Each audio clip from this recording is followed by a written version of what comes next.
பேரை நிக்கிற இப்ப நீங்க சொல்லாதீங்க என்ன வந்து இப்பவே என்று சொல்லி கட்டாயப்படுத்த உரிமை இல்லை. நான் அழிப்பேன், உரிய நேரத்தில் அழிப்பு. உட்காருங்க. அதன் கிடையாது. நீங்க கேட்க உரிமை பிரச்சனை சொல்றேன். உட்காருங்க. தவறான வார்த்தை யூஸ் பண்ணாதீங்க. அவர் பின்னாடி இருக்க உங்க உரிமை பேசல வேண்டாம். நீங்க குறுக்க பேசுறீங்கன்னா உட்காருங்க. உட்காருங்க. உட்காருங்க. உட்காருங்க. உட்காருங்கன்னு சொல்றேன். இப்பதான் சொன்ன மரபு என்ன? உட்காருங்க. மான உறுப்பினர் உட்காருங்க. உட்காருங்க. பேரவை தான் நிக்கிற போது உட்காரணும்னு சொல்லியிருக்கேன். நீங்க அதுதான் அந்த ஓரியன்டேஷன் கோர்ஸ்க்குலாம் நீங்க வந்திருந்தா என்னென்ன எப்படி நடந்து கொள்ள வேண்டியதெல்லாம் அழகாக பயிற்சி கொடுத்தார்கள். பேரவை நிக்கிற போது உட்காரல. Please sit down. Please sit down. உட்காருங்க. உட்காருங்க. ஏதோ அவர் பேசுகிற ஏதோ அவை குறிப்பிட வராது. தீர்மானத்தை ஒட்டி பாருங்க, அரசால் முன்மொழியப்பட்ட அந்த தீர்மானத்தை பற்றி பேச அனுமதிப்புதா இல்லையா என்பதை பற்றி முடிவு ஆய்வில் உள்ளது. ஏற்கனவே கடிதம் கொடுத்திருக்கிறீர்கள். உட்காருங்க. அமைதியா உட்காருங்க. இப்போது பேச அனுமதி இல்லை. தொடர்ந்து நீங்கள் வற்புறுத்தினீர்களானால் முடியாது என்ற பதிலை தவிர வேறு பதில் இல்லை. அமைதியா உட்காருங்க. நீங்க உறுப்பினர் பேசுற போது பேசுங்க. நீங்க உறுப்பினர் பேசுகிற பாருங்க, உங்களுக்கு விவாதம் இல்லைங்க. நீங்க பாருங்க, அவர் பேசிய பாருங்க, நீங்களே அவர் பேசிய பிறகு அந்த கருத்தை ஒட்டி பேசுவதற்கு உங்களுக்கு வாய்ப்பு இருக்கு. 3 திராவிட முன்னேற்ற கழகத்தை சார்ந்த ஒரு பேச இருக்கீங்க. அப்படியே கருத்துக்கள்லாம் சொல்லுங்க.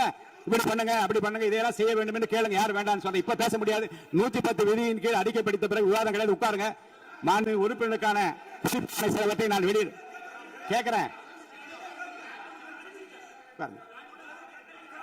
அதன் கிடையாது. நீங்க கேட்க உரிமை பிரச்சனை சொல்றேன். உட்காருங்க. நீங்க சொன்ன உட்காருங்க. இல்லைங்க, உரிமை பிரச்சனை பற்றி பேசுவதற்கு நான் அனுமதி அளிப்பேன். உட்காருங்க. எப்ப தர வேண்டும் என்று எனக்கு தெரியும். தயவுசெய்து உட்காருங்க. நான் தருவேன். உட்காருங்க. உட்கார் பேசணும். எடுக்கிறேன்னு சொல்லி இருங்க. எப்ப எடுக்கணும் நீங்க சொல்லக்கூடாது. நான் எடுப்பேன். உட்காருங்க. எப்ப எடுக்கணும் நான் எடுப்பேன். எங்களை பொறுத்தளவுக்கு அதில் கூட நான் அதை பத்தி நான் பேச அனுமதி தயவுசெய்து அதை பற்றிங்க. நீங்கள் உங்களுடைய உறுப்பினர் பேசுகிற போது அதிகமான நேரம் கூட நான் தரேன். அமைச்சருடைய 110 விதி சொல்லப்படி பத்தி பேச இப்ப வேண்டாம். உட்காருங்க. அனுமதிக்க முடியாது. உட்காருங்க. இப்போ இருங்க. நேரலை ஒலிபரப்பை பத்தி நான் ஒண்ணு சொன்னேன். காலையில் நீங்க ஒரு கடிதம் கொடுத்திருக்கீங்க. அவை முடிவதற்குள்ளாக ஒரு வாய்ப்பு உங்களுக்கு தரப்படும். இப்ப நீங்க அமைதியா நீங்க இல்ல எப்ப எடுக்கு இல்லங்க நீங்க இல்லங்க கடிதம் பாருங்க. ஜீரோ இல்ல. நீங்க கடிதம் மூலமா கொடுத்திருக்கீங்க. எப்போது எடுக்க வேண்டும் என்பது என்னுடைய உரிமை.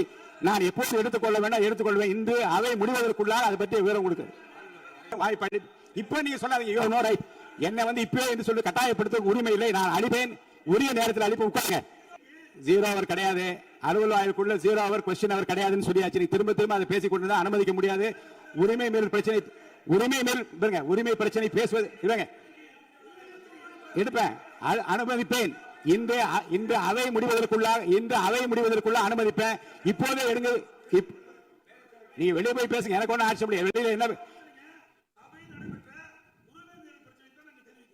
அதைத்தான் நான் சொல்லுகிறேன். நீங்கள் சொல்லுகிற நேரத்தை எடுத்துக்கொள்ள முடியாது. அவை முடிவதற்குள்ளாக வாய்ப்பு அளிப்பேன். வாய்ப்பு அளிப்பேன். நீங்க பேசுங்க. இப்போது எடுத்துக்கொள்ள முடியாது. சபையின் மற்ற நடவடிக்கைகள் கவனம் செலுத்திக் கொண்டிருக்கிறேன். தயவுசெய்து அவை நடப்பதற்கு அமைதியாக ஒத்துழைப்பு தாருங்கள். அவசியம் உட்காருங்க. அமைதியா வெளியேறுங்க. அமைதியா இருங்க. தவறான வார்த்தை யூஸ் பண்ணாதீங்க. அவர் பின்னாடி இருக்க உங்க உறுப்பினர் பேசல. வேண்டாம். என்னுடைய அனுமதி இல்லாமல் நீங்க பேசுவது அவை குறிப்பில் ஏறாது. என்னுடைய அனுமதி இல்லாமல் நீங்கள் பேசியதும் அவை குறிப்பில் ஏறாது. மாண்பு உறுப்பினருக்கு நான் ஒன்று சொல்கிறேன். உரிமை மீறல் பிரச்சனை பற்றி காலையிலே எனக்கு மனு கொடுத்தார்கள். அது ஆய்வில் இருக்கிறது. அவை முடிவதற்குள்ளாக வாய்ப்பு அளிக்கிறேன் என்று சொல்லிவிட்டேன். இது அவை முடிவதற்குள்ளாக வாய்ப்பு அளிக்கிறேன், உறுதியாக தருவேன் என்று சொன்ன பிறகும் அவர் வெளிநடப்பு செய்கிறார்கள்.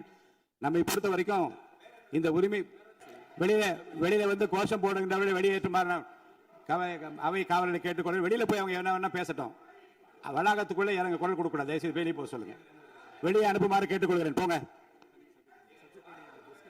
உறுப்பினர்களின் சிறப்புரிமைகள் மற்றும் மரபு நெறிமுறை குறித்து முக்கியமான விஷயம். எல்லாருக்காகவும் நம்ம எல்லாருக்காகவும் இதை நான் படிக்கிறேன். நான் உட்பட எல்லாருக்காகவும்